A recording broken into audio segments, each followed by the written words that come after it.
What's up, everybody? How's it going? Welcome back. It's another Friday night, and you are watching the show, the only live stream that is 90 proof, at least on this internet. I don't know about the other internets, but this one, it's 90 proof, and we're the only ones. Anyway, so how's everyone doing? Hey, John Kennedy, what's up, buddy? I think we have to talk tonight. I think if you're available, you have to come on for a little bit because we have to clear some things up. We have to get back into the logical fallacies a little bit, if you don't mind. Whoa, what's up? I love this. Stacy's here. What's up, Shaggy Man? I know you like it. Do I look distinguished? Do I look? Let me get the full like Oxford look here. Oh, look at that, glasses and everything. I should do one of these poses. All right. Anyway. Let's see. We got Dave. We got JD. Let's see. John Kennedy. Yeah, I'm all in. Good. All right. I'll get to you in a couple minutes. We'll get you on. I'll send you something through Facebook, invite through Facebook as I'm getting through all this stuff. Let's see.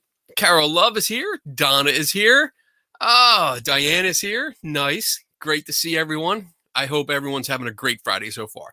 So tonight, well, we got from YouTube, we have Kazim. I hope I'm saying that right. Kazim. And Bob is back. Awesome. How you doing, Bob? Good to see you, buddy. All right, so tonight is open mic night. We don't have a guest. I was trying to line up a guest. I had two guests in mind, and I was really trying to get both of them on. I can't tell you who they are because I want them to be a surprise. Anyway, so it's open mic night. So we're pretty much doing the same thing where it's general paranormal related questions, and then I'll give you my skeptical opinion. But first, we go to the rules. The rules are, number one, you are welcome to ask any kind of paranormal related question. Any kind, doesn't matter. I don't care. And in return, I will give you my skeptical opinion. And that's it. And then I'm sure everyone else in the chat room will also give you their opinion, which is nice. That's a nice thing. Rule number two is that I don't know everything. And that's just basic fact. I don't know a lot, really, honestly. I don't make shit up, but I look up a lot of things and then I just regurgitate it with sources because that's important. You have to reference your stuff. Rule number three is listen to Patrick Swayze. Be nice. That's it. This is a show that the main focus is communication between people with different beliefs, and we can come together and just talk and have discussions and debates, and I like that. So if you're mean, then I'll boot you. So don't be a dick. Rule number four, please put a Q in front of your questions in the chat room because that makes it easier for me, especially as we go on, because I have a habit of talking a lot, so I'm told, and I lose sight of the chat, what's going on. I lose, I can't keep track of it all. So it's much easier if you put a Q in front of your question, and that way, as I scroll through, I can get to it and make sure I get to as many as possible. Hopefully all of them, but as many as possible. And the last one, number 5, which is the most important rule, is drink up. Let me know what you're drinking tonight. I am drinking the Kraken because that's all I have. All right, so let me get back. Let me get this off the screen. Go back to my regular thing. Go back to the comments here. And say, what do I have? I have notes up here. So I'm used to using a paper notebook for notes, but I'm trying to keep it all on the screen. So maybe it's a little bit easier to do. But, oh my goodness, Dave, relax. Relax, Dave. I'll get to your fucking question. All right. Maybe I'll just ignore you. Oh, all right. Oh, Stacy, you finally thawed out in Missouri. You got a lot of snow there. We got a lot. It's been snowing constantly for the last 2 days. And, I think yesterday it was pretty bad in the morning. It was a lot. There was a lot here, but oh well. All right.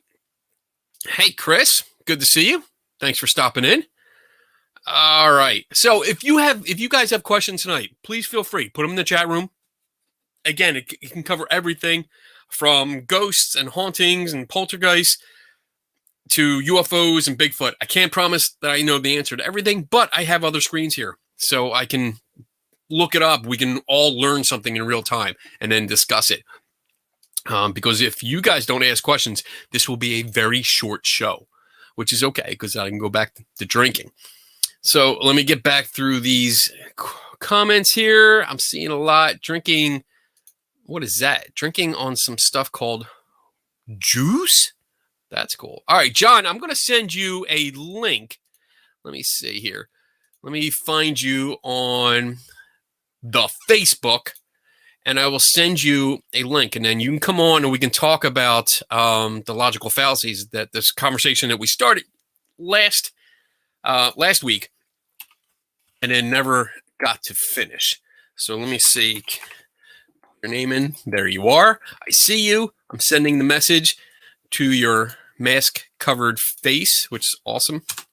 So there you are. I'll send it to you, and then once you get in, we'll get you in, and we'll start this off. Let me see here. Oh, I missed your question last week. Oh my goodness. I'm sorry. I apologize. I don't. At least on this show, there are so many questions, which is great. I love it. I love that you guys pump in so many questions, especially when you get going. Once somebody breaks the ice and we start getting questions flowing, there's so many, and I love when we actually go over the 2-hour mark and just get into stuff.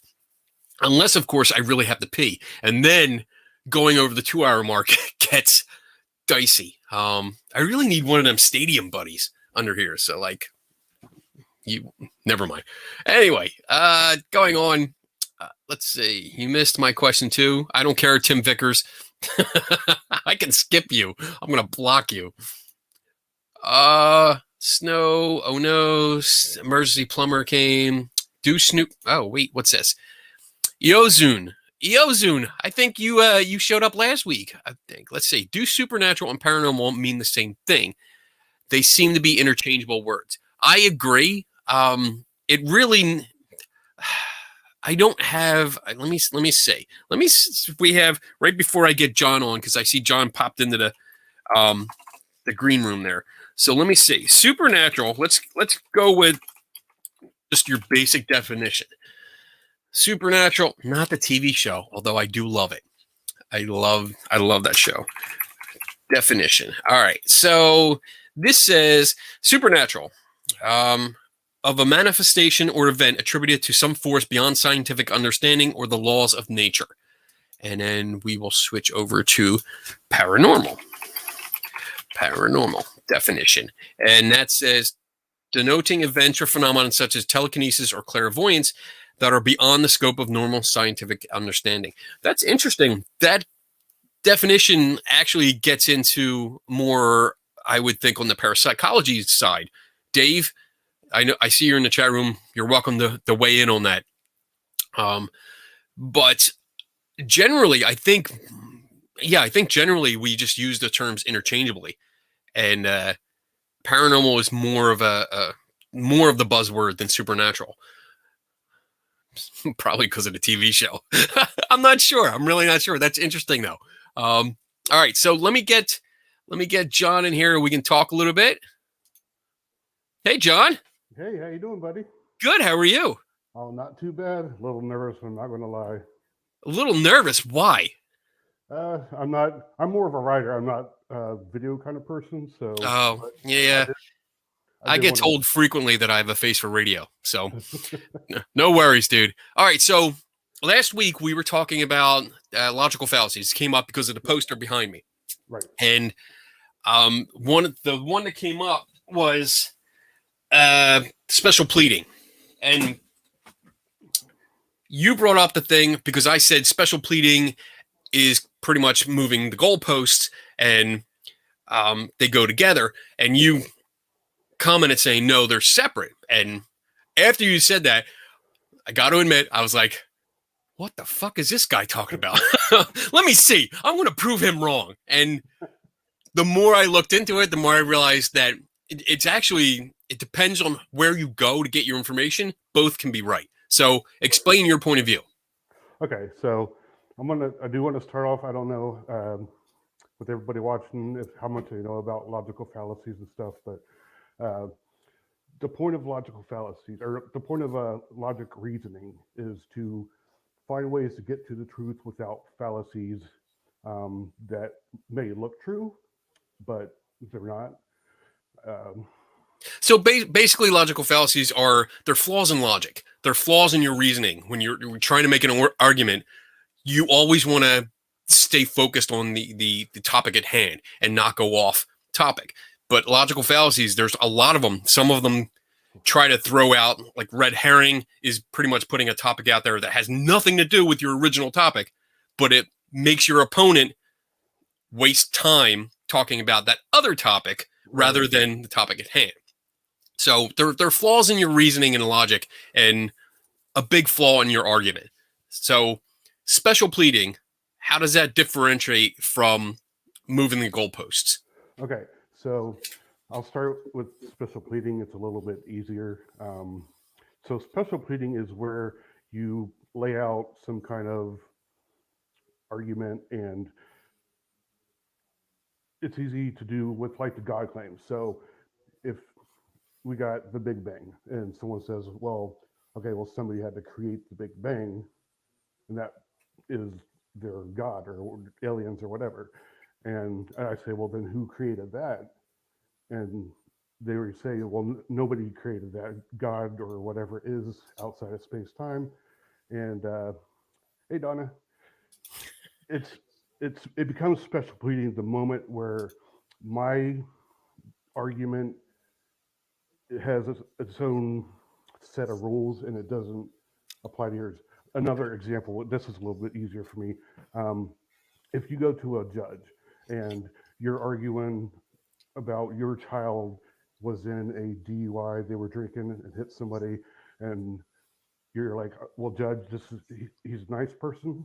I don't think he should go to jail. And the judge says, well, the law is that if you're drinking and driving, you go to jail.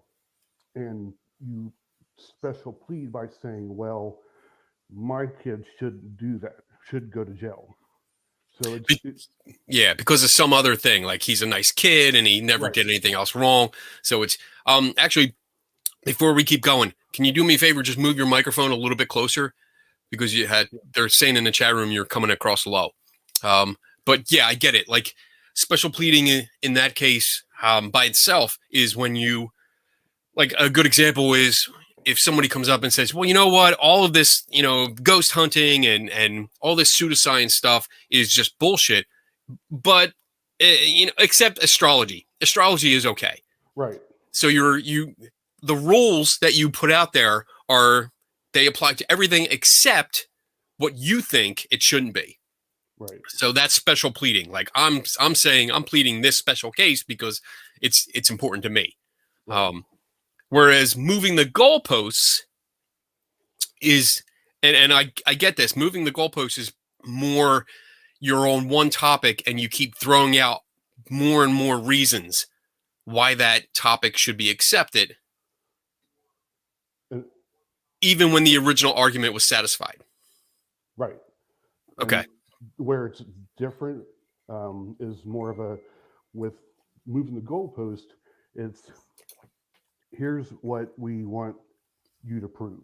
And you go through the steps, you get your data, you get your evidence and all of that, and you provide it. And then they say, well, no, I want you to prove this now. And it keeps going and going until, you can't, it's not provable because they just keep moving and they're just not going to be happy with an answer. You got fans. I'm trying, Chris. You got fans, dude. Oh, what are you drinking? Oh, yeah. So that's a juice I was telling you about. Oh, yeah. Oh, that's cool. Oh, screwdriver. Oh, nice. Okay. So, yeah, moving the goalpost is pretty much, it's like, for a good example, like using this. So this is, let me switch us up here a little bit so people can see. So this is my remote viewing challenge. And if I say, all right, here's the challenge, here's the rules, and somebody guesses and they get it wrong, they can come back and say, oh, well, you know what? Because you're a skeptic, it didn't work because you're a skeptic. So you need to come out and then we'll do it again. Right. And that's kind of moving the goalpost, because now see, it borders on special pleading, because you're saying, well, because I'm here, it's my fault. But if I get out of the picture and we do it again, then you should be able to do it. And if we do that, then and you still fail, then it becomes, well, this isn't the right type of wood. You have to change the wood out. Different kind of box. So that would be moving the goalpost, because every time that, like, if we satisfied the original complaint or original challenge, they don't want to accept that explanation. So they move the goalpost a little bit by saying, well, you need to explain this then. And then once you satisfy that, you need to explain this then. And it goes through like exhibit A, B, C, D, all the way to double Z, Right. which is, I mean, that comes around to like circular argument, because it's like you constantly go around in a circle. You're not getting anywhere. Usually I get to like exhibit A or exhibit like D or C, D or F.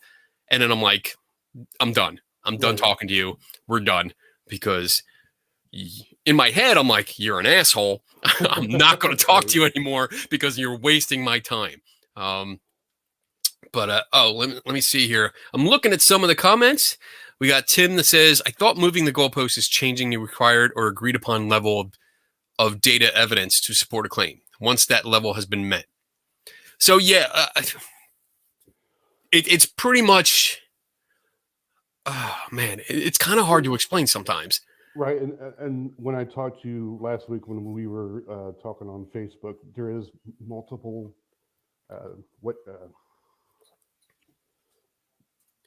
Yeah, I mean, it's. Let me see. What's a good example? Moving the goalpost. So, oh man, this is hard to do on the spot. Honestly, it really is, because I'm not good. What's the example on here? I'm totally gonna steal it. So Edward Johns claimed to be psychic, but when his abilities were tested under proper scientific conditions, they magically disappeared.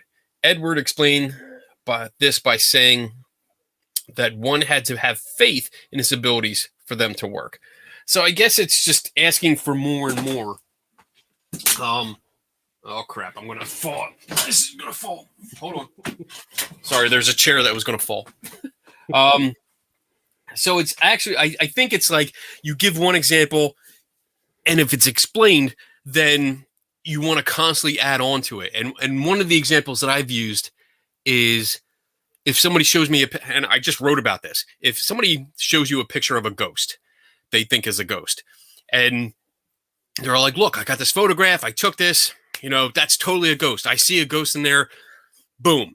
And I come over and say, all right, well, you know what? I see this, and I do have a background in photography, so I see this, and I'm seeing these shadows, I'm seeing the light reflection here. I think this is a reflection of light. So instead of accepting that, I could see somebody saying, well, at the same time I took this picture, my teammate Matt got an EMF reading. It spiked. So how do you explain that? And now I have to spend time explaining, what EMF does, what the meters do. And then once we satisfactorily explain that, then maybe another one would be, well, my friend Jane is a psychic, and she was there, and she also got a psychic vision at the same time, which supports this. So you're constantly moving those goalposts back. So instead of being able to explain it, boom, we scored a goal. The goalposts keep moving back and back, further and further and further. And you keep having to work harder in order to accomplish that goal. But you're never going to accomplish that goal, because they're going to keep moving the posts. Right. And I did find, while I was looking at this, I did find that there is one that is still valid when you're using it, which is if you were to say, okay, find me something that kills all fleas on cats.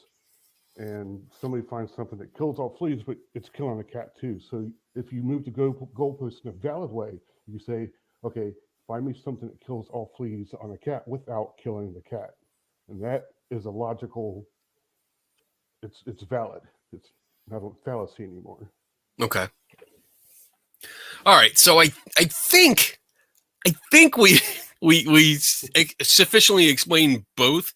They can be two separate fallacies, but I think they can also be interchangeable sometimes, depending on how you look at them. But I totally get it, and I appreciate you bringing that up and saying, hey, you know what, they are two separate ones. So because I don't mind being corrected. I really don't, because I learned, I was like, oh, because I set up, honestly, I set out, I was like, I'm going to prove this motherfucker wrong. I'm going to show, I'm like, son of a bitch. Damn it. Oh, well. But yeah, that is one of the reasons I love this show, because you're not afraid to, say that you're wrong or I don't know. And it's nice. Thank you. Nice Thank difference. you. You have to, you have to, I mean, everyone is wrong. Everyone is wrong several times a day. And to be able to say, hey, I was wrong, to admit it, that's the step in the right direction, because you don't burn bridges, because if you and I disagree on something and I'm not willing to look into it, like you brought something up, you challenged something that I said, and instead of being a dick and saying, well, you know what, I'm not going to have you on the show anymore, I'm not going to let you watch, I looked into it and found that I was wrong. Okay, now we have to correct it, because I don't want to put false information out there, and I want to make sure everyone that's watching has good information. So I think that's the way it should be. I agree. And it's when I was doing some more research, I did find a quote that was perfect for this situation right here. The point of a discussion or a debate, if you will, is to seek truth and not victory. Right. Exactly. I mean, yeah, we're trying to figure out what is really going on, and all of these debates, everything that happens in the chat room, everything that happens with me and everyone else. I mean, we're trying to figure out what's really going on. We're trying to find out the truth, and if that means I'm wrong, so be it. I'm going to learn from it. I used to get embarrassed. I used to get embarrassed when I was wrong, and I really take it hard, and I still do. That sounded really bad. So when I'm shown to be wrong, or when I made a mistake, I actually get really upset with myself, and I might go into like a self-imposed, not depression, but I'm constantly sitting in like a chair here in my office going, you stupid motherfucker, you fucked up. I should have done this right. And that just makes me work harder. So I'd rather admit my mistake and learn from it and then move on. Right. So, but awesome. Thanks for coming on, John. I appreciate it. Thank you. And thanks for watching. Real quick, I wanted to show you, I don't see it behind you. You usually have your Stay Puft Marshmallow Man back there. Oh, you know what? Here it is. Right there. That's awesome. I got one. I wanted to show you. This one's mine. Oh, that's cool. Do I have that? I thought it was cool you had one. I think I have that one too. I think I picked it up at a Comic-Con, back when we used to be able to hang out in person together. But I think I have that still in the box. But cool. But thanks again for stopping by. Thanks for coming on and clarifying that. I appreciate it. And awesome, dude. I will talk to you later. Okay? All right, thank you. All right. Take it easy, man. You too. Bye. Woo. That was fun. That was good. I'm glad we got to talk about that. I saw a bunch of questions. I'm going to go back through the comments and run down them and not ignore anyone. Dave, Tim, let me see. Except for Dave's, because I know his are always hard. Dave, you asked the most complicated but awesome questions. And it's like, damn it. Oh, question from Bob says, what happened to producer Donna? You better not have fired her. I saw Donna in the chat, so I know she's there.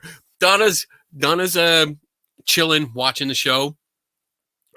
She helps me. If I had a guest, one of the guests that I was supposed to have on or trying to get on tonight, she was going to help out, but it's late for her. So sometimes it gets really late, especially when we get closer to like 10:30, 11. It's kind of late. So I understand that it's hard to keep up.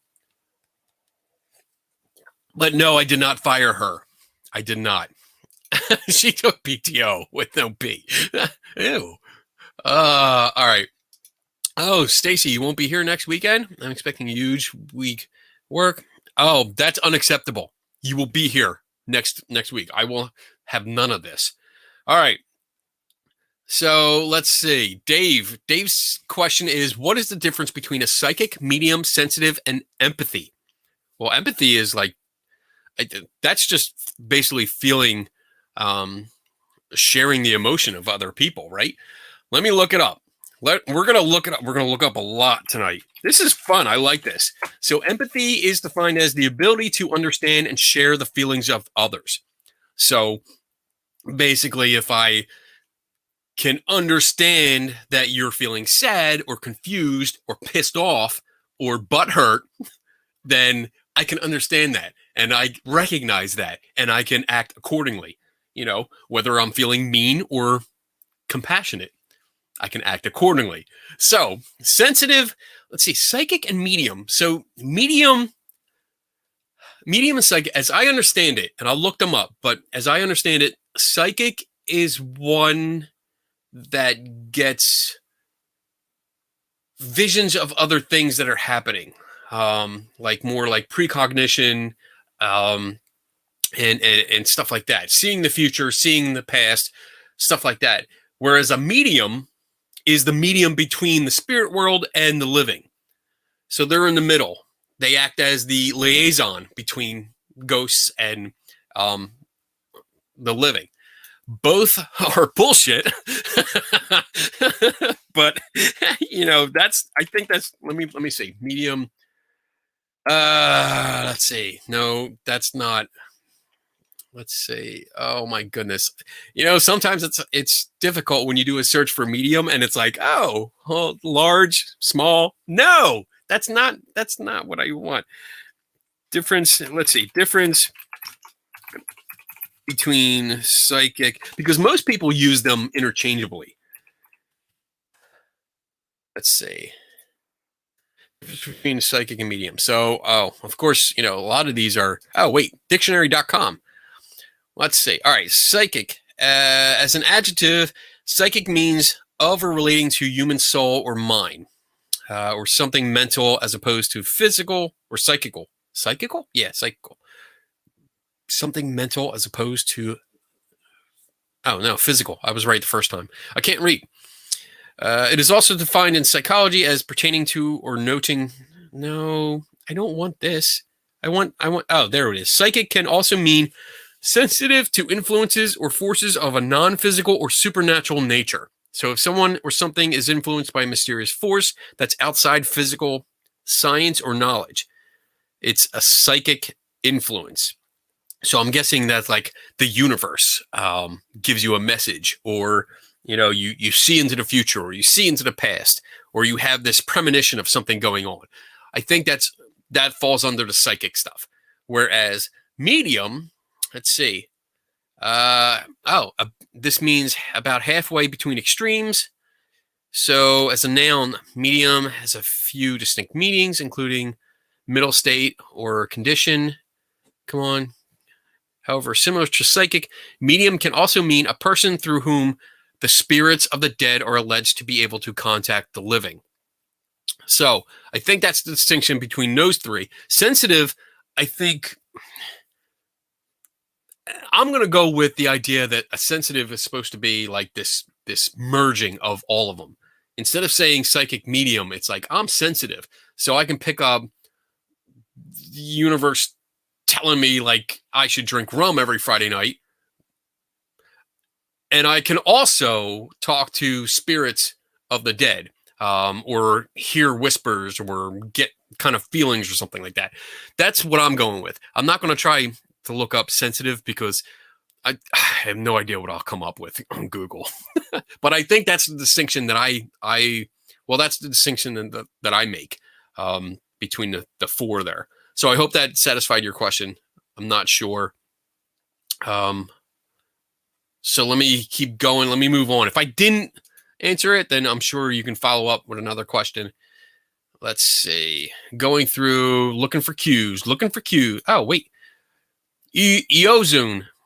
Hey, do me a favor, just for future reference. I'm not like belittling or yelling at you. Just for future reference, when you put a question up, do me a favor, put a Q in front of it. That lets me see it or know that there's a question, and that way I can get to it quicker.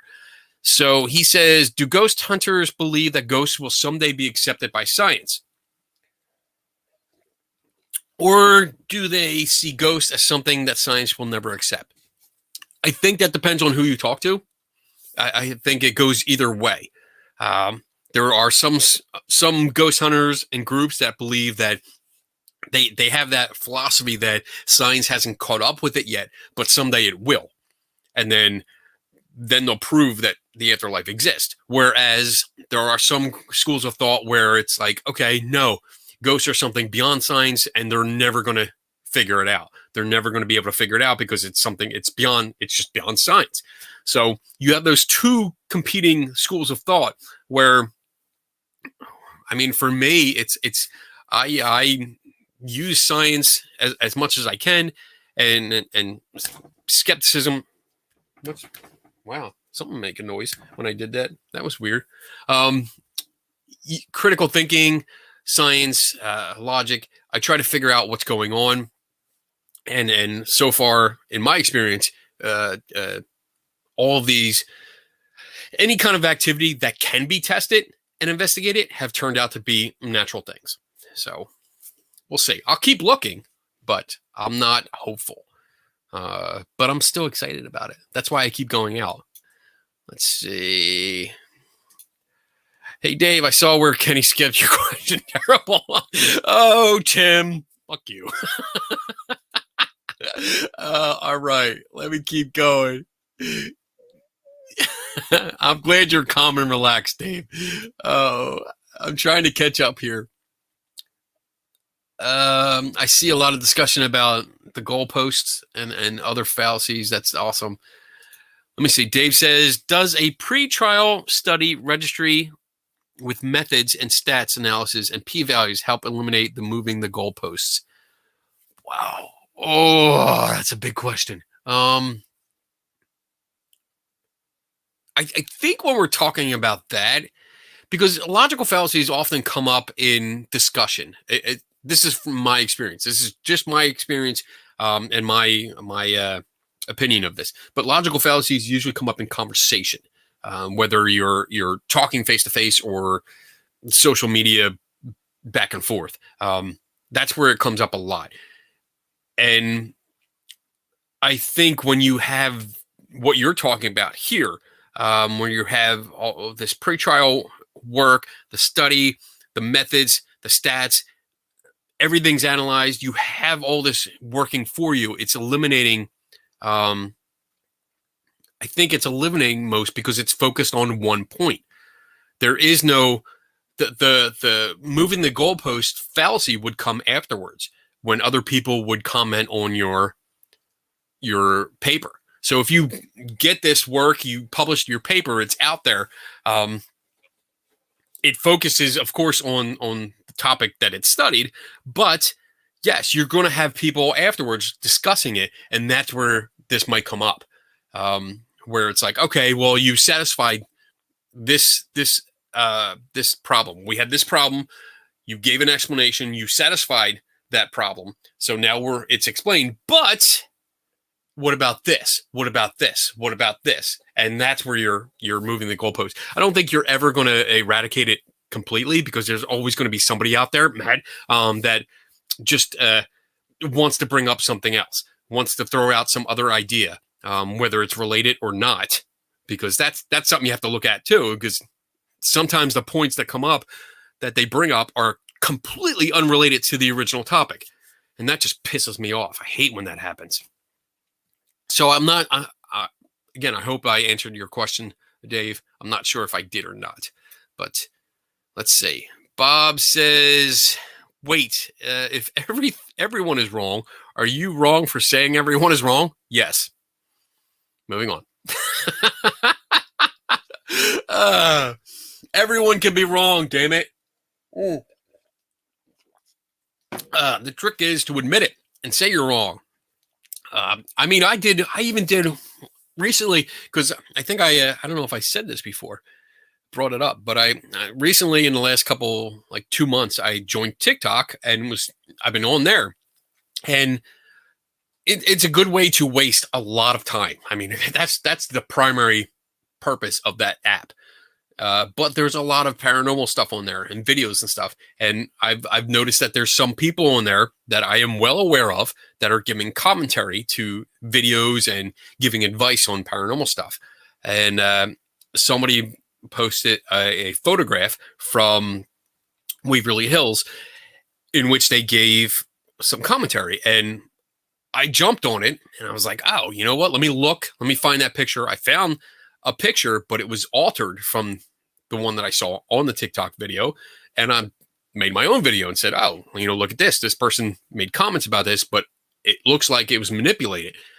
I found out like a day or two later when I went back and started researching it, because I was actually going to write an article about it. But I found out that there was actually 2 photos that were on the Facebook page of Waverly Hills, and she had one that was original. It wasn't a manipulated one. It was an original photograph. So I was wrong. And I went in and made not 1, but 2 videos to clearly state I was wrong about this. So I actually stopped and took my time and looked at it more. This is actually what I found about this, or what I don't agree with the photo. I don't think it's a ghost, because that's the original complaint. But I want to make sure everyone understands my original video was wrong. I was wrong, and I'm not going to take it down. You can go see it, because I want you to learn from my mistake. So yes, definitely, you can be wrong. Everyone is wrong at some point, and it's good to own up to it. Carol, good book, bestseller. Being wrong. That's good. Let me see. Being wrong. Being wrong. That's awesome. I like that. Let me see. Damn it, Bob. You're making me do this. Do math. Let me keep moving on. Hey, JD. He says, I think moving the goalpost is one of the signs someone is arguing in bad faith. You can't just change the conditions of,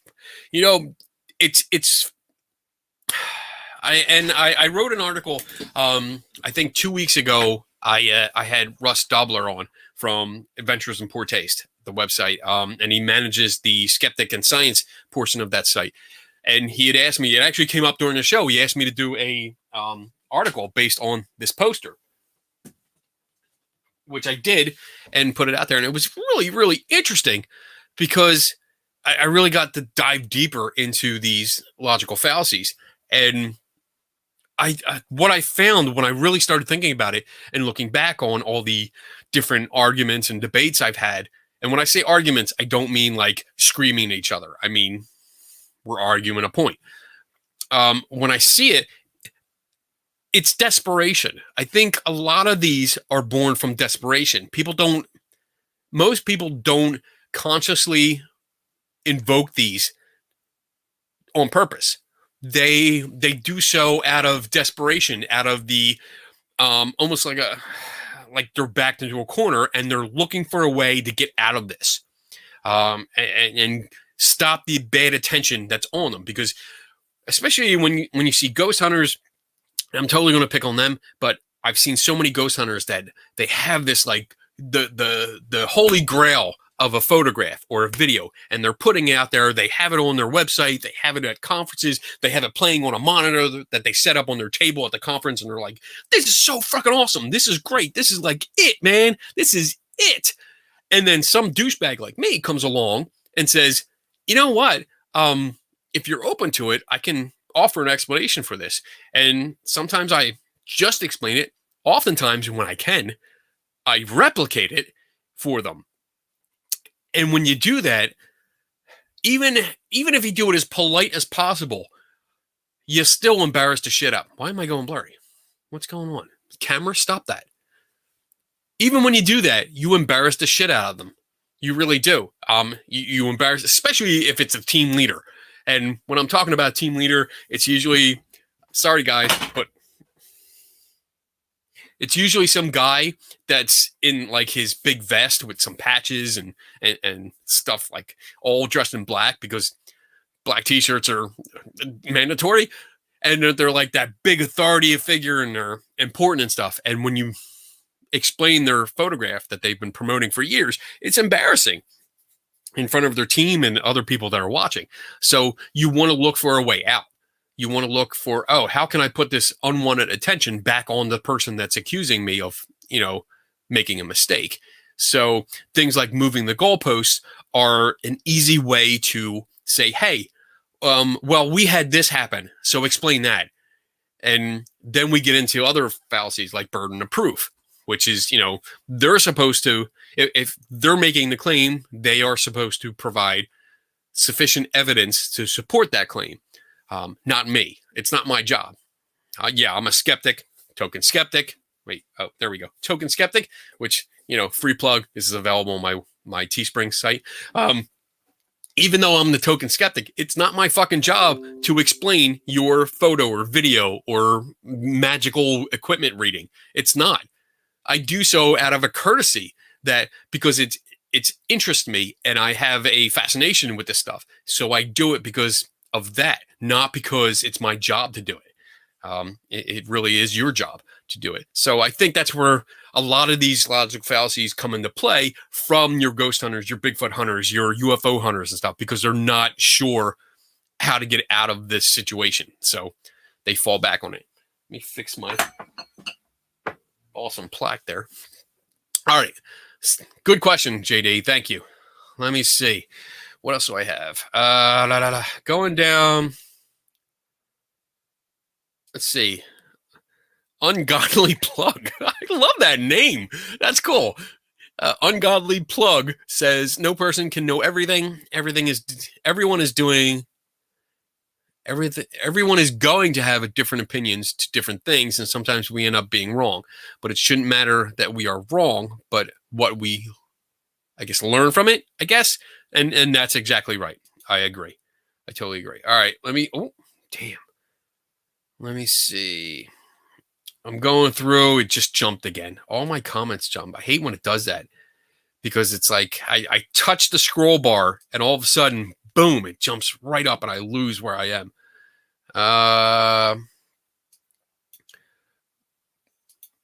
No, Bob, I will not stop bullying Dave. Dave loves it. He likes when we get into it. All right, so I'm finally catching up. 9:32. All right, I'm only like 15 minutes behind. So JD says, what about the story picture I sent you earlier today of the church and island? We were looking at it earlier. All right, so I'm going to share the screen here. I'm going to bring this up first and talk about this, because it's interesting. It's an interesting idea here. So let me get it set up, because I don't have it queued up, because producer Donna is not here with me to do this. Let me see. All right, so let me just share screen, share. All right, so this is what he sent me. A woman captured a spirit with pictures of from some church. So let me see if I can blow this up a little bit. Boom. Oh, there we go. That's a little bit better. Yes. Okay. So apparently this is a church back here. There's another picture down here. There we go. Oh, I don't like the marker.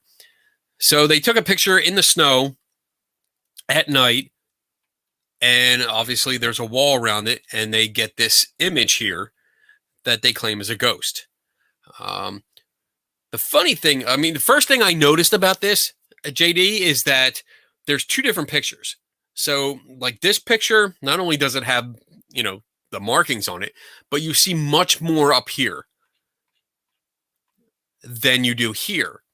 And then you see more at the bottom. You see this here.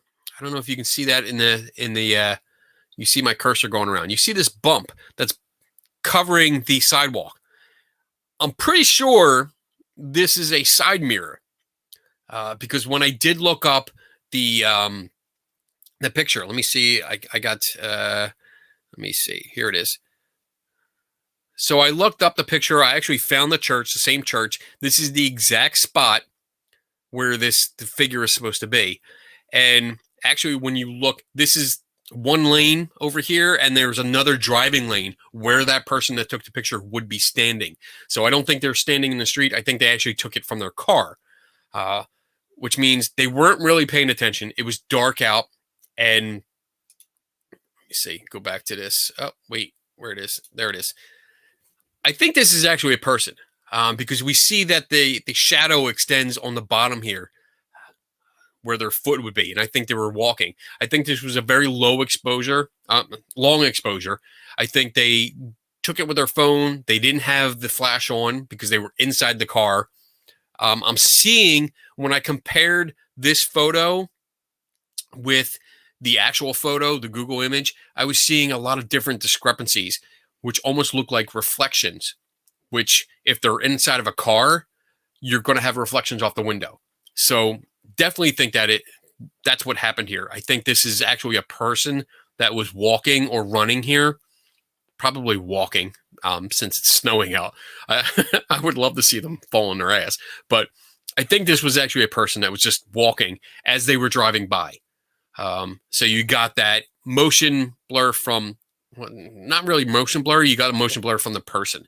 So that would be my guess, my best guess with this situation, without more information, without actually seeing the picture. And that's one of the things you want to see the picture, because then you can pull the XF information, which is all the file information in the digital file, and then read like how long was the exposure, what was the ISO, what was did the flash go off, which I doubt it did, because if it did, especially inside of a car, you would see that reflection all over the place. So yeah, I definitely think this is a person, because when you blow it up more, where is it? When I blew it up, there was actually an outline around it. And that would, to me, that says, okay, it's either part of the wall, which would be there. And when I looked at the Google images, it was not. It was not there at all. And that tells me, okay, this was something separate. This was something that was already there. Plus the fact that you see the shadow down here. You see the foot. It's actually on the sidewalk coming down. And you see this little shadow of the person. So that's what I'm going with. All right. Stop sharing here. Moving on. Oh, dank. Check out Kenny's beard. Yeah, it's sexy, ain't it, John? It's sexy. You like it. All right. Bob with his long question. Here we go. If a vast majority of the scientific community started to believe in the paranormal based on evidence, I don't like how you put that. Would you start to change your mind, or would you need to see the evidence for yourself? For instance, most in the scientific community believe in the Big Bang Theory, but you may not necessarily have seen the evidence for it, but you believe in that theory. So this is always an interesting question. This is a scenario that comes up often. There is, I've never been to Australia. I've actually never been, except for a brief stint in Canada, where I went to Niagara Falls on the Canada side. I've never been out of the United States. So I've never been to the UK, never been to Ireland, Scotland, Africa.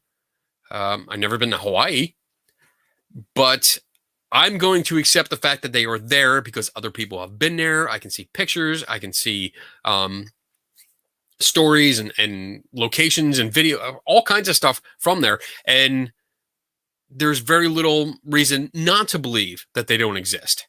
It's not like something like, Narnia, something like that, where it's obvious fictional thing. So when the scientific consensus, when you put evidence at that first part, when you say that the scientific community started to believe in the paranormal based on evidence, if the scientific community believed or started to accept the paranormal, and that's really a wide range here, but we'll narrow it down a little bit. If they started to recognize a little sliver of the paranormal as real because there's evidence to back it up. And that's the scientific consensus where it's like, okay, so this team did this experiment, they confirmed it. Another independent team replicated the results, confirmed it. Another team replicated those results and confirmed it. Then yes, I would go along with that. I would say, all right, well, shit, like they have some good evidence. I of course read it because that's just who I am. I'm curious about that especially because it all of this interests me so much where I'd have to read it. I'd call out of work. Be like, sorry, dude, they're proving the afterlife. I got to stay home. I got to read this shit. I would go into it. I wouldn't necessarily have to see all of it because I think it's one of those things where it's like, all right, the scientific consensus has come together and said, yes, we have established that there's something to this. And okay, so I'm going to change my worldview until new information comes to light. And that's something I've said over and over again. If I think the way I think because of the evidence that's out there, because of the scientific consensus, the knowledge that we have over the decades or centuries that we've been in existence. So if new information comes along and changes that idea, then and it's validated, yes, of course, I'm going to go with the flow here, because I think that's the way you should go.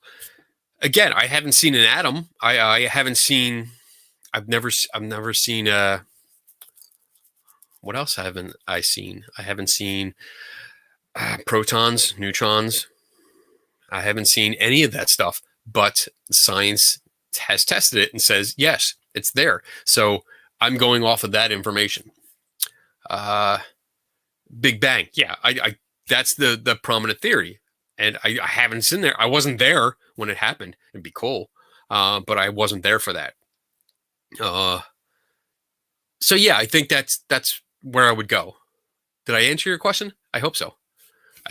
If not, get back to me. We'll keep going.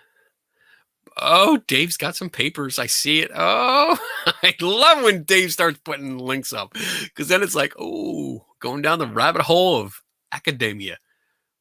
I have some paranormal stuff. Yeah, that's because I'm jumping around a lot.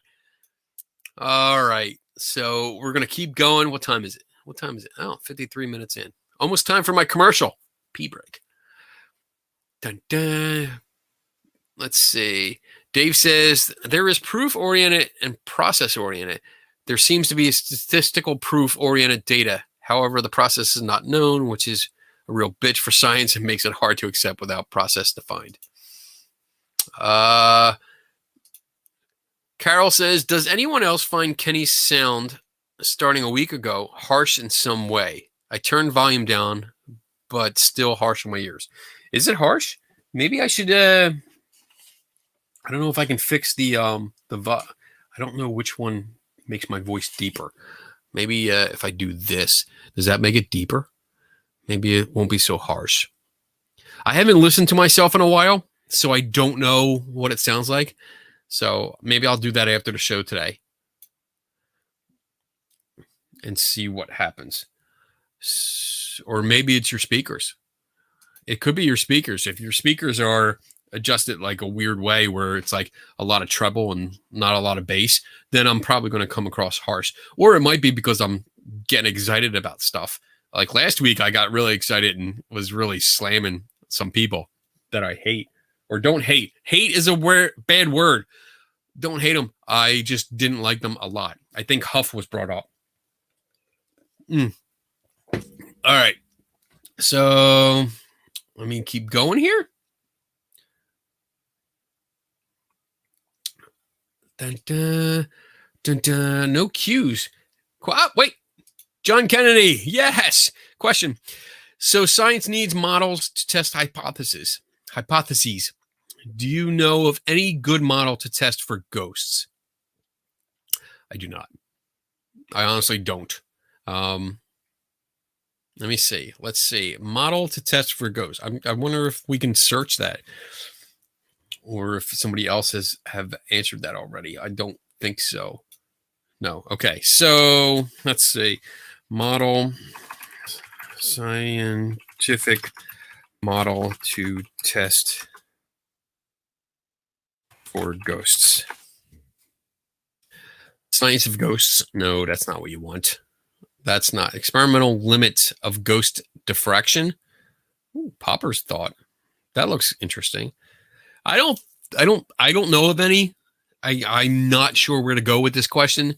But you're going on my list to look in this further this week. A model to test ghosts. Maybe John will be on next week too. So we can explore this topic a little bit more. Let's see. Oh, Bob says, have you seen a quark? Got your point. There you go. All right. That is better sound, Kenny. Oh, good. I had the right knob. There's a whole bunch of knobs. I didn't know which one did which. So, let's see. Watch from the phone. JD has a question. In an essay I wrote for the book, The Devil's Due, Essays of the Elite, I said that trusting in expertise and not treating all opinions or ideas as equally well-informed or valid was elitist. And I support that. Do you agree? I said that trusting in expertise and not treating all opinions or ideas as equally well-informed or valid was elitist. I said that trusting. I'm not sure where you go. Okay, so wait. I think I understand. So I think what you're saying is that if you only go with the expertise and not listen to anyone else, then you're being elitist. You're being like, oh, I'm only going to listen to these people because I'm up here and you guys are down here, well below the comment that's on screen. I think that's where you're going with it. So there's the problem here because I don't think everyone has an opinion, but I don't think everyone has a good opinion. I really don't. I think there's a good reason to trust people with actual expertise if they've studied this field.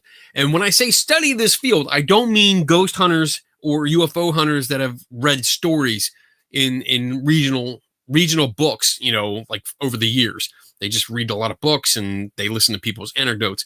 I'm talking about like people that actually studied this as more of a profession, or an academic career, or training, where their expertise is based on more facts and more academia.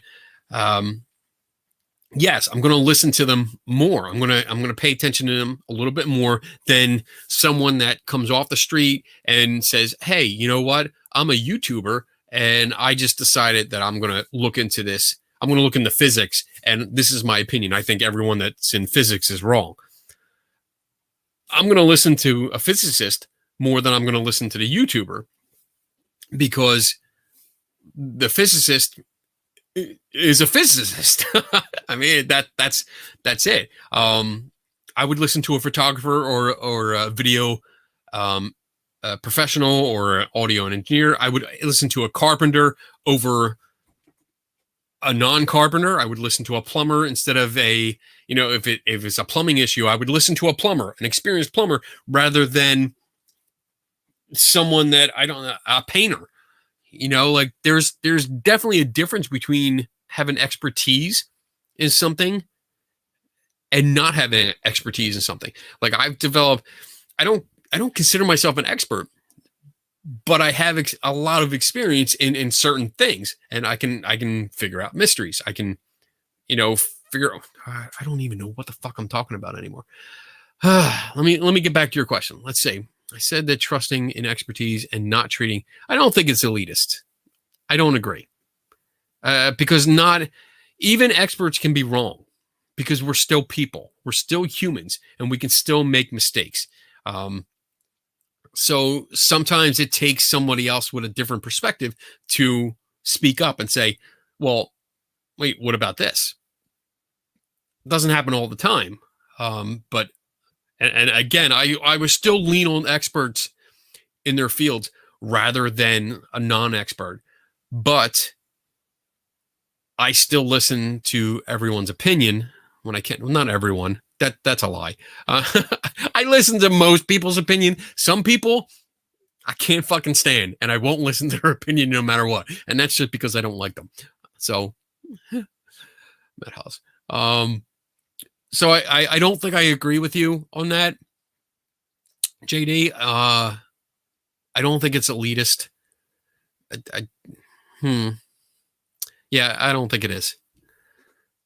Maybe we'll talk later, but I don't think it is.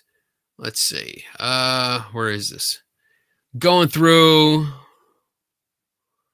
model to test ghost. Wrong question. Oh, wait. Dave says model to test ghost. Wrong question. Model to yes to test life after death hypothesis.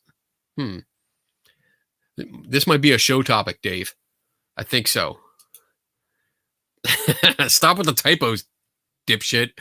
No, I'm kidding. Let's say model to test life after death hypothesis is what we should be looking for. Okay, I agree. Brian from YouTube says, yes, not all people have the same credibility. I agree. And I do see this a lot. I see a lot. I just watched, it's funny. I watched, if you haven't seen it, it's called, what is it called? It's the Hotel Cecil, the Cecil Hotel documentary series that's on Netflix right now. It just came out. It's like a 4 or 5 part series that goes into the death of Elijah Lamb, and it's Elisa Lamb. It's a very good documentary, but there's a part where a bunch of YouTubers or people on the internet, they call them internet sleuths, they get together and form this group where they're looking into the case by themselves. And sometimes it really works out good. Like there was another series called Don't Fuck with Cats, which was phenomenal. I loved the shit out of that series. I loved it because the internet group got together and they used really good methodology to figure out. There was a video about this guy killing cats. If you haven't seen it, look it up. It's really good. But these people got together and they really used good methodology to figure out who this guy on these videos that was killing cats on video. They found out who he was and were able to help the police catch him. But sorry, Karen. Oh my goodness. Spoilers. I'm sorry. Spoilers. You might not want to listen for a couple of minutes. Just turn the volume down. Don't back out. There is a part though. It's relevant. So I'm sorry. It's relevant because these internet sleuths, they start coming up with all these conspiracy theories, and they actually target somebody. They target somebody, and they basically ruin this guy's life without looking at all the facts. And because they didn't look at all the facts, because they were quick to jump on it because they thought they were like, you get this empowerment or entitlement, this entitlement and empowerment thing because you think you're part of this group solving this crime. Without using good methodology, they focused on one person who was the wrong person and nothing to do with it, and they ruined his life. Like completely ruined his life. So do I think everyone has the same kind of, should be treated the same with their opinion? No, I don't. Because you have people out there that don't think the same. They don't look at all the evidence. They skip stuff. There's confirmation bias. There's a bunch of shit that can go wrong where your detectives, your professional detectives and stuff, or your professional investigators will look at all details. They will wait. If they have a lead and they have to contact somebody or have to verify something, they will, not only will they verify something, but they will wait until they get the verification before they move forward, instead of jumping on the bandwagon and fucking someone's life up. So good point. Good point. That was good. I like that. I like when we get into something deep. What? Karen. Yes. I'm glad you're okay with it. I could definitely finish it. Finish that series. It's good. I binge watched it last night. My problem was that I started like at I think 9:30 or 10 o'clock last night, and I was just like, I've always been into it. I have a whole bunch of documents. Like I have a copy of Lisa Lamb's toxology, and I have her the coroner's report. I have a bunch of information, all the crime scene photos that they made available and stuff. I have all that on file, and actually it's up on my whiteboard because I wanted to look into it more until this documentary came out, which did a really good job. I'm actually happy with the conclusion that they came up with because it's the same conclusion that I came up with. But I'm not a professional. I'm not an expert in that field because a lot of the things, especially because it was psychology based, I'm not going to spoil the ending for you, but the ending they came up with was what I came up with based on doing research and talking to professionals in those fields, getting their expert opinion, not just what I think, because I'm not an expert in that. So my opinion alone wouldn't matter. It really wouldn't. It's getting it from people that are trained and have the background in those fields. Those expert opinions mean a lot more than mine. All right. Robert White. So they brainstormed without research. Yes. And that's what happens a lot. We see that a lot in the paranormal community across the board. Ghosts, UFOs, Bigfoot. There's brainstorming without good research, without proper research, without acknowledging evidence that goes against what you think. We see that a lot. And it's sad, but it happens. Carol's asking, what was that thing about cats? So there is a documentary called Don't Fuck with Cats. I'm pretty sure that's what it's called. Let me see. With cats. On Netflix? Yes. I think it's called... Oh, here it is. Don't Fuck with Cats. Hunting an Internet Killer. Available on Netflix. There's 3 episodes. It's really, really good. It's my kind of research. It's beautiful the way the people get together, and they do not jump to conclusions. They do not take something and just run with it and say, "Oh, we're just going to do this before we get validation." No, the people in this group actually do the right way. They get validation. They figure it out. They actually visited places. They get clues from the background of the videos and the pictures. It was beautiful. I mean, I except for the reason that it was made, the content was beautiful. It was perfect. I loved it. But again, it was based on some jackass that killed cats on video, and then unfortunately he moved on to people, but didn't last long because of this group that actually caught him. So really, really good. All right, let's see. Moving on. What time is it? Oh, I'm going to play my commercial, and then I'm going to get back to some of these. So if you guys have more questions or follow-up questions, please get them ready. I'm going to play my video. I'm going to run to the bathroom, which is in the room next door, and then I'll be right back. Hey there, my friends. Are you looking to show off your science and skeptical side like these fine people? Then head over to my Teespring store, where you'll find lots of t-shirts, coffee mugs, tote bags, fanny packs. Yes, they are coming back. Face coverings, yoga pants, and even pillows. What? Yes, there's lots of designs. You'll get some cool merch, and the money from your purchases go right back into my research efforts. We all win. So check out Scientific Skepticism at teespring.com. And remember, kids, never stop learning.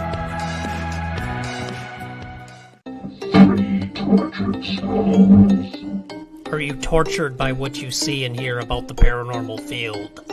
Join us as we critically examine and question paranormal claims, science, ghosts, demons, cryptids, UFOs, ghost hunting technology, and much more are all on the table for discussion. 3 Tortured Souls is a video podcast that streams live on Saturdays at 8 p.m. Eastern and 5 Pacific. 3 Tortured Souls.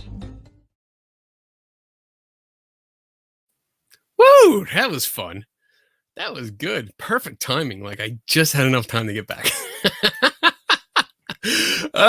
I really have to redo that commercial because I don't like my voice on the commercial because it's very echoey. I was using a laptop microphone when I did it.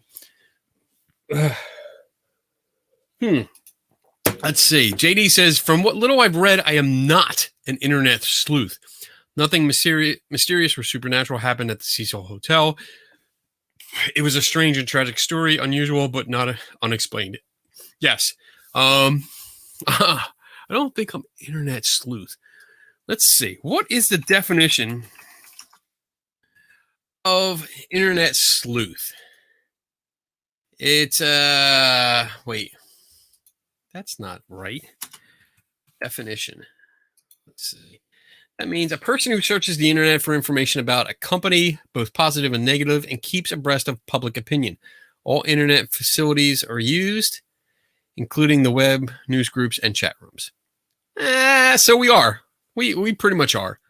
I always reference myself as kind of a professional stalker, depending on what I'm investigating. If I'm on a case that has to do with a specific person, then you're totally looking into their background and what they're doing, where they're going, what they've done. So yeah.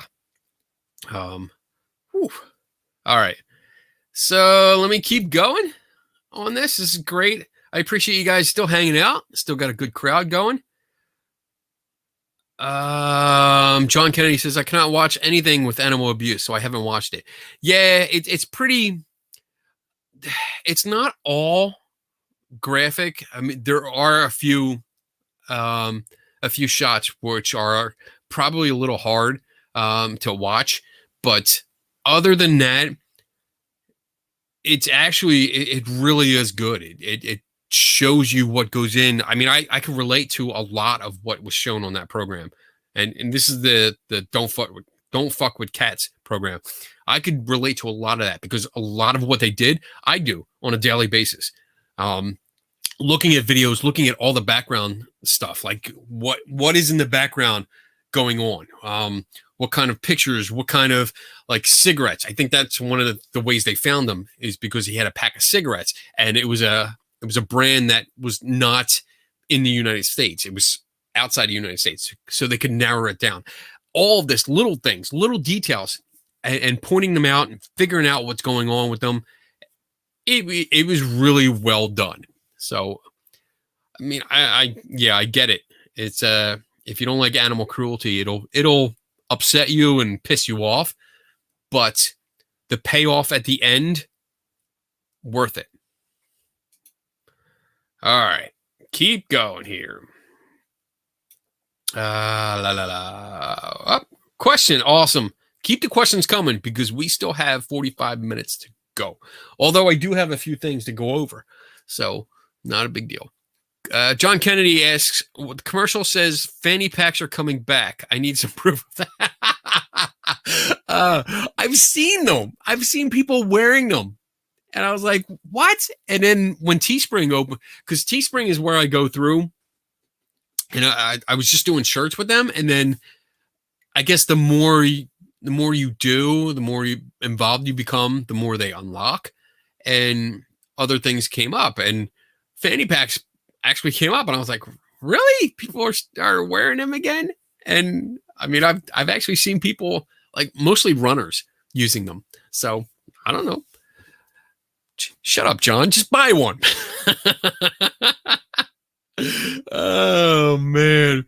All right. So I'm going to get to some of my announcements. Let's see. So, wait. How come... Carol says, how come I suddenly can't see John's comments? I don't know. I'm not sure. JD says, when I ever get a chance to meet you at a conference, will you be sporting a fanny pack? I might. You know what? Screw you guys. I might buy one just to be spiteful and wear it all the time. I think I'm going to do that this weekend. I'm going to order a I'm going to order a sample and I'm going to wear. I'm going to have Donna take a video of me and I'm just going to walk outside just wearing my fanny pack being like, "Yeah, what's up? How you doing?" By the way, still this is available on that site. Robert says Australians call them bum bags because we refer to that F word as the front female bit. Really? Fanny is like the front female parts? Wow. I did not know that. All right. So I do have a book of the week that I'm going to recommend. And that is this one, The Memory Illusion by Dr. Julia Shaw. It's really good. She is a forensic psychologist and memory expert. And this book goes into a bunch of stuff. I'm going to totally cheat and read off the back because it's been a little bit since I've read it. But let's see. In Memory Illusion, which is this book, forensic psychologist and memory expert Dr. Julia Shaw uses the latest research to show the astonishing variety of ways in which our brains can indeed be led astray. She shows why we can sometimes misappropriate other people's memories, subsequently believing them to be our own.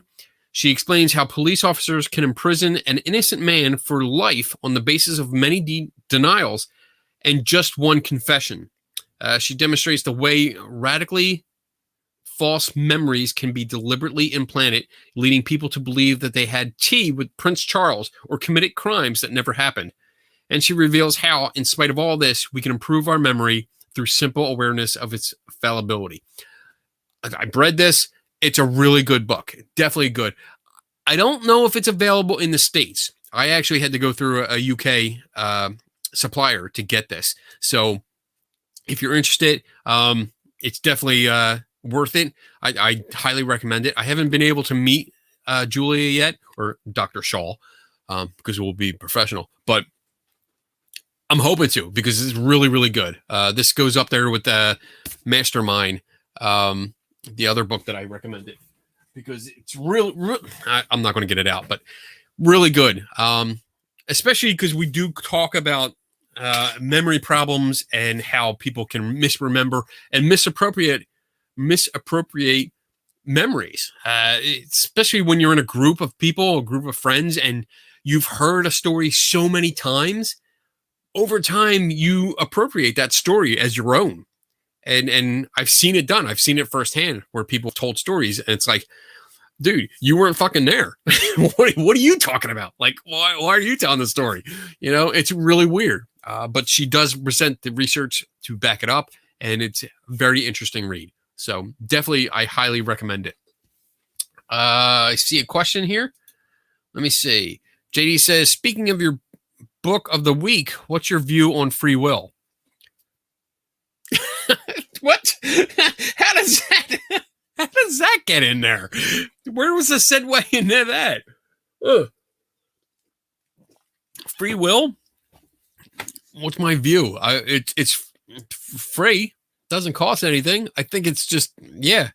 If you're asking, do I think there's a predetermined path that everyone leads, or everything is already laid out in front of us? No, I don't think that. My view is that we make our own choices, and what happens, and there is no predetermined plan or anything like that. So I don't know if that's what you're thinking. If you're talking in like religious terms, definitely not. But no, I don't. Free will, yeah, I do what I want, how I want. That's important too. Like, I might want to do something, but I also think about consequences and of my actions, and whether I really do want to do that. Like, sometimes I just want to throat punch the shit out of people, but I don't do that because I know the consequences. All right, moving on. Let's see. Carol says, question, over the course of this show in Three Tortured Souls, do you think we have thoroughly covered ghost hunting? No. There's always going to be another topic. There is always going to be. We haven't touched all the equipment that's being used. We haven't talked about some of the theories that are theories, like, and I'm using that term as slang, theories about ghosts. And also, I mean, there's plenty of cases out there. There's plenty of other ghost hunting cases. So will we ever thoroughly cover ghost hunting? No, because it's ever expanding. There's just so much to do. Every time it's the moving goalposts of topics, because it's like you cover a bunch of stuff that has to do with one section and someone will bring up something else about it. So I don't think we'll ever be done with it. But this is a general topic kind of show. So we can talk about UFOs and Bigfoots and stuff. We don't have to talk about ghost hunting all the time. I just like to pick on them because it's what I do the most. Let's see. Bob says, I have a kid in college. The money comes and goes right back out. I hear you, brother. Chaos theory. Fucking yeah. Chaos, bitches. All right. He says, okay, we should discuss that. Oh boy. Good night, all. You're leaving already? Oh, you probably have to work tomorrow, I think. All right, man. Take it easy. Good night. Yeah, we'll definitely talk more later. All right. So if you're interested, stay, because I have another remote viewing challenge. I'm going to get into that right now. There is an object. I already put it in this box. I'm going to hold the lock here. Hopefully you can hear that. So there is an object in here, and I'm going to have it in there until next week. So next week's show, I'll open it up and reveal what's in there. The rules are simple. It's called a remote viewing challenge. So anybody that's out there that believes in remote viewing, that thinks you can do it, no Dave. It's not a fanny pack. If you think you can do remote viewing, then by all means, look at it. There is a target ID on the back of this, TK421. So you can try to remote view and see what's in the box. Or if you're psychic, you can try to get a premonition. If you're a medium, you can say, okay, my spirit guides or whatever, go look in the box, tell me what it is. Or if you just want to take a guess, that's fine. No big deal. The rules are simple with that. Let's see what else. I got my notes here. You can take a guess. Anyone can take a guess. What I'll do after the show is that I'll post a picture of the box on my I Am Kenny Biddle Facebook page. Go to it. Put your guess there. Only guesses on that thread will count. And then guesses have to be accurate. They have to accurately describe the object within the box. No, air does not count. No, space does not count. Empty space does not count. Blackness does not count. All these silly things that you guys say. No, you have to accurately describe it. And if you do accurately describe the object in the box, you win this. I'll send this to you. If you're in the United States. Unfortunately, it's too expensive to ship things overseas. So you have to be in the United States. Sorry, guys, across the pond. But there you go. I'll send you my Stay Puft Marshmallow Man, my exclusive one. So, woo! What is this? John Kennedy says, I'd rather not, or I would have said a huff pass. What? Okay. So that's it. Again, this will be up until next Friday, where I'll open it up. And then we'll go from there. So, all right. So, up. Diana's out. Hey, Diana. Glad you hung out. Object is fanny pack. Oh, I love you, Dave. The jock straps that we can answer. Oh, my goodness. I don't know what you're talking about. Let's see. It's a pass to a CSI event with James Randi. Ooh, that's not, I don't know. That was bad. That was bad. Poor James passed away. All right. Let's see. All right, there's no more questions. So announcements. I'm going to get on announcements. Maybe we'll be tuning out early tonight. So announcements are, unless you guys have any last minute questions, feel free to put them in the chat room. But the announcements are, let's see, March 12th.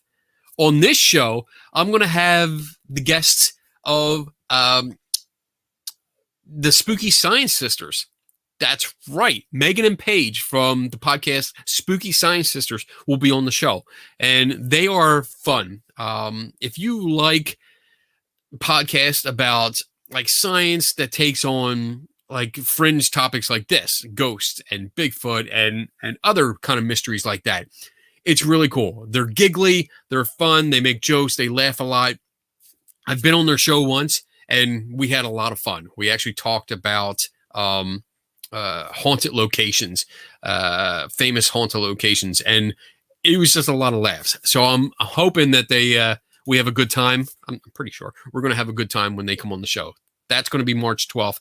I'm working on other guests that come on. One guest, I'm not going to tell you who it is, but you would never suspect this person come on this show. That's all I'm going to say. And Dave, no, it's not who you're thinking. So March 18th, I will be a guest on the Crossroads podcast, which is on Blog Talk Radio. Let's see. What is this? Randy was a hero of mine. I'm a tad tipsy. It's okay. No big deal. I meant Center for Inquiry. I'm so sorry. Oh, it's good. Yeah, I get it. I can't wait till those events come back. I really, really do. Let's see. Bob says he got Zach back. It's coming on the show. Yeah, right. Oh, yeah, right. It would be, you know what? If Zach is watching or if anyone knows Zach, reach out to him. I'd love to have him on the show. I would love to have him on here and talk to him, as long as we're going to be honest and, straightforward and no bullshit. I would totally have him on. Yes. Let's see. Next announcement. April 15th, I will also be a guest on the podcast/radio show, because I think it streams to a radio station too. It's called Full Spectrum Radio. January. So the next three, if all the restrictions for COVID are up and, we're allowed to hang out, only if. June 3rd to 5th, I will be in Gettysburg for Phenomenology. And that's the first conference that I'll be going to this year. If. And that's a big if. I did get my second shot. I don't know if I told you guys, I got my second shot for COVID. So I am, what is it? I did it on, when did I do that? Tuesday. So Tuesday, Wednesday, Thursday, Friday. So I'm 4 days in. I have 6 more days before full immunity takes, well, not full, the full efficiency of the vaccine takes effect, because it's like 10 days after you get your second shot that you're at the full potential. So 6 more days and I'm at my full potential for that vaccine. Awesome. My shoulder, no side effects, in case you're wondering. So this actually is a good thing to talk about real quick, because I know people were wondering and they were asking me. I got the first shot in this arm, and I had a little soreness around the injection site. And then when I got the second shot, which was in this arm, the technician informed me that it would be more painful. You'd have more soreness here, and there was a chance that you might have flu-like symptoms. So I know a lot of people have been reporting that they have had flu-like symptoms or have felt sick. I had shoulder pain. It was pretty much, instead of being like a quarter size area, it was pretty much my whole shoulder here that was sore. Like I worked out really, really, really hard. And like after I haven't worked out in a long time, which is pretty much what I have done. And so this whole place was sore. I did not have any flu-like symptoms. I did not have any other after effects or side effects. So I'm happy about that. And I'm happy. So 95%, Bob says 95%. I think that's correct. Where against the mainstream. So that's awesome. I'm happy. All right. So June 3rd to 5th is Phenomenology. August 20th to 26th is Gettysburg Battlefield Bash. I'll be out there for that. Again, as long as the restrictions are up. And that's a good event. I really love, like, Phenomenology is fun because there's a lot of people there. The Gettysburg Battlefield Bash is good for a different reason because it does benefit Pennsylvania wounded warriors and kids with cancer. So I'm always up for that. I'm always supportive of that. And then September 25th, I will be at the Para-Unity Conference roaming around. And I did find out where that was. It's Woodbridge, New Jersey. So I looked it up because I keep announcing that I'm going to be there and then saying, I don't know where it is, somewhere in Jersey. I don't know. But I'm going to be there roaming around. I don't have a table. The other two I do have a table at. So I'll be set up. I'll have a Skeptical Help booth set up at my booth and taking donations for the Cancer Research Institute. So that's usually my thing. Like, I usually put the can, on Lucy's, the peanuts. When Lucy sets up her stand, she has that can for the nickel. But I put it up there for donations for the Cancer Research Institute. And then you can ask me a question and we will talk about it. So what's it? Bob says, from what my wife tells me, having the pain or flu-like symptoms is actually good because it means that the shot is doing its job. So I'm happy. All right. That's it for announcements. It is an hour and a half in. So if there's no more questions, I'm going to wrap this up because I'm almost empty here. I have nothing else to talk about. Oh, wait, what's this? John Kennedy says, I have to ask you to come to Indiana again. So, yeah, well, let me look it up. I don't know. I don't remember if we actually talked about this or not.